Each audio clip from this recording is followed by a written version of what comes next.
안녕하십니까. 송국근의 혼술이 대선 기간 동안 보내드리는 대선판 들여다보기 대들보 9월 10일 금요일에 인사드립니다.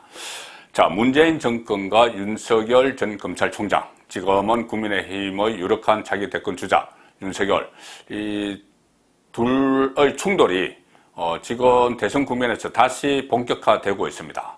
이른바 그 윤석열발 사주 의혹, 고발 사주 의혹, 이것을 둘러싸고 양쪽이 완전히 진실 게임을 벌이고 있는데, 지금 서로 기선을 잡기 위해서 서로 충돌을 하는, 강하게 충돌을 하는 그런 모습을 보이고 있습니다. 지금 공수처가 오늘 윤석열 전 총장에 대해서 피의자 신분으로 입건을 했습니다. 입건. 자, 그래서 공수처가 오늘 오후에 브리핑을 했는데 이렇게 이야기합니다. 윤석열 전 검찰총장과 손준성 대검 수사정보정책관, 전 대검 수사정보정책관, 지금은 대구 고검 인권보호관이죠. 이 두 사람을 피의자 신분으로 입건을 했다. 이렇게 브리핑을 합니다. 혐의가 많습니다. 직권남용, 공무원 비밀 누설, 개인정보보호법 위반, 공직선거법 위반, 이 혐의로 입건을 했다. 이렇게 브리핑을 합니다. 자, 공수처가 이렇게 되면은 정식 수사에 착수했다는 이야기가 되는 것이죠. 그리고 또 윤석열뿐이 아니라 이 손준성도 같이 입건을 했는데, 그리고 또 압수수색도 오늘 일어났습니다. 공수처가 압수수색을 했습니다. 고발장 작성 의혹을 받고 있는 손준성에 대해서 손준성, 그리고 또 국민의힘 김웅 국회의원 사무실, 위원회관, 여의도에 있는 위원회관 사무실까지 오늘 압수수색을 시도를 했죠. 시도를 했는데, 국민의힘 관계자들, 의원들, 또 다 같이 김기현 원내총무를 비롯해서 막아서는 바람에 압수수색이 중단이 됐지만은, 자, 국회 사법부에서 입법부를 이렇게 압수수색을 하는 건 상당히 이례적입니다. 이례적이고, 특히 이 사안이 보시면은 공수처 압수수색이 너무 무리수다 이렇게 생각이 드는 것이, 시민단체에서 윤석열과 손준성을 고발한 지 지금 나흘 만에 압수수색에 들어간 겁니다. 손준석 쪽뿐이 아니고 김웅 전달을 손준성으로부터 문건을 전달받아서 국민의힘에 다시 건네줬다는 김웅 의원 사무실까지, 국회의원 사무실까지 압수수색을 했고, 자택 또 차량 이 전부 다 뒤졌습니다.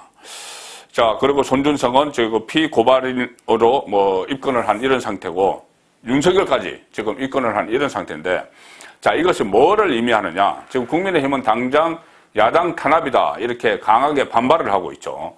강하게 반발을 하면서 또 이 윤석열 전 총장도 오늘 국민의힘 압박 면접, 소위 압박 면접 이런 게 있는데, 여기에 출석을 해서 출석을 한 그 상황에서 지금 피의자로 입건되고, 또 손준성, 또 김웅 압수수색 당하고, 이것이 다 전해진 상황입니다. 그래서 패널이 이제 물어본 데 대해서 윤석열 전 총장도 아주 강하게 반격을 하고 있습니다. 반격을 하고 있고, 특히 김웅 압수수색, 여기에 대해서는 이것은 보여주기이자 망신주기다. 자, 이렇게 이야기합니다. 그리고 고발사주, 소위 말하는 고발사주는 악의적 공작, 정치 공작 프레임이다. 이렇게 이야기를 하고 있죠.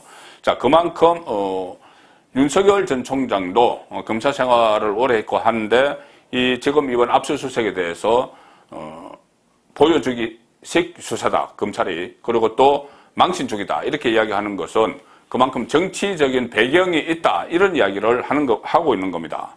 그리고, 오늘 또 이런 좀 중요한 이야기를 했는데, 어떤 이야기를 했냐면은 경선 후보자 면접에서 질문 답변 과정에서 나온 이야기입니다. 자, 질문 과정에서, 손준성 검사를 비롯해서 윤석열 전 총장이 직접 관련됐다는 의혹이 드러나면은 사과할 용의가 있느냐 이런 질문이 나오니까 이렇게 이야기합니다. 손준성 검사 등 누구든 과실이 있으면은 총장으로서 사과하겠다. 그런데 전제를 깝니다. 명확하게 확인된다. 그런 연루 의혹이 확인된다고 하면은 손준성 검사뿐 아니라 대검 누구라도 제대로 살피지 못한 부분에 대해서는 국민에게 사과할 수 있다. 이렇게 이야기하면서, 다만 현재 이 진행 중인데, 진상 규명이 진행 중인데, 이 상황에서 빠른 시일 내에 빨리 조사를 마쳐야 되는 것이 우선이지, 내가 사과하고 그것은 그 다음 일이다, 이렇게 이야기하면서 어쨌든 내가 그런 일이 있었다면 사과를 하겠지만은 나는 거기에 관여를 하지 않았다, 이 부분을 분명히 합니다. 자, 진중권 그 전 동양대 교수가 물은 것이죠. 지시 정황이 나오면 사퇴할 것이냐, 이까지 이야기합니다. 사퇴할 것이냐. 여기에 대해서 윤석열은 아니, 내가 지시를 하지 않았는데 그 상황을 가정을 해서, 이 지시 정황이 드러나는 상황을 가정을 해서 답변하는 것 자체가 맞지 않다. 자, 이렇게 이제 방어를 했는데, 자, 핵심은 이겁니다. 지금 윤석열 전 총장이 이 고발 사주 이것을 지시를 했다. 이것이 뉴스버스라는 데서 그 보도를 하고, 그 제보자가 조성은 씨로 지목이 되고 있는데 상당히 지금 말이 오락가락하고 있죠. 이 상황에서 범 여건이, 제가 오전에도 말씀드렸고 어제 김영한 그 윤석열 캠퍼의 김영한 그 인재영입위원장도 같이 이야기했던 것처럼 뭔가 큰 틀에서 조직적으로 문재인 정권이 윤석열을 올가매기 위해서 움직이고 있는, 자, 이런 정황들이 드러나고 있는 상황에서 오늘 갑자기 공수처가 윤석열을 입건을 하고 손준성을 입건을 하고 손준성 기문 관련 시설에 대해서 이 압수수색을 하고, 자, 이것을 어떻게 받아들여야 될지, 그동안 공수처를 만들기 위해서 문재인 정권이, 문재인 정부의 그 과제, 국정과제 1호였죠. 공수처 설치가. 그리고 그 전에 아시다시피 국회에서 패스트 트랙에 태워서 정의당과 같이 서로 협력을 해서 나중에 정의당 배신을 당했습니다. 그래서 그 비례대표제 문제 선거법까지 연동을 시켜서 억지로 이 공수처를 만든 이유, 이 공수처를 만든 이유가 지금 드러나고 있는 것 아니냐. 자, 그런 분석도 가능합니다. 공수처가 이 권력의 옹이기구, 권력 보호기관으로 그 자리매김할 것이다. 그런 분석이 있었는데, 실제로 지금 시민단체가 윤석열, 손준성을 고발한 지 나흘 만에 이렇게 전격적으로 압수수색이 들어가고 피의자를 입건하고 이렇게 하는 것이 과연 공수처의 독단적인 그 결정에 의해서 했을 것인가?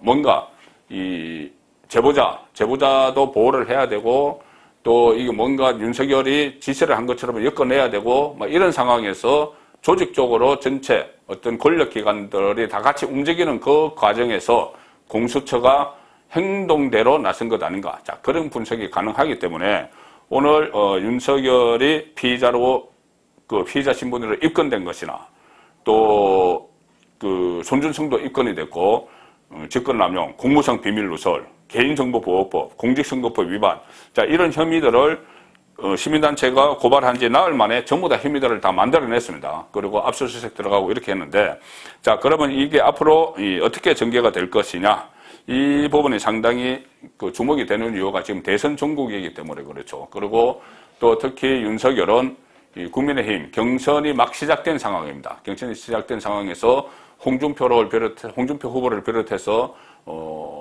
다른 경선 주자들이 압박을 하고 있고 공격을 하고 있고, 이 상황에서 고발 사주 의혹 이런 것이 터졌고, 그리고 그 과정에서 여러 그 권력기관들이 개입했다는 이런 정황들이 나오고, 그 제보자라는 사람을 조성원 제보자라는 사람을 공익신고자로 막 만들고, 이 뭔가 심상치 않은 일이 일어나고 있는 이 상황에서 일단 윤석열이 공수처로부터 피의자 신분으로 입건됐다. 이것은 아마 지금 윤석열 전 총장과 문재인 정권이 다시 한번 전쟁을 치르는 그런 전초 단계가 아닌가 싶은 것이, 윤석열 전 총장도 만만하지 않죠. 검찰총장까지 지냈고, 지난번에 추미애 법무부 장관과 싸움에서 1년 이상 버티는 그런 맷집을 보였기 때문에 지금 입건되는 이 상황에서 윤석열이 앞으로 어떻게 치고 나갈지에 따라서 이 상당히 대선 전국에 파란이 일어날 것 같은,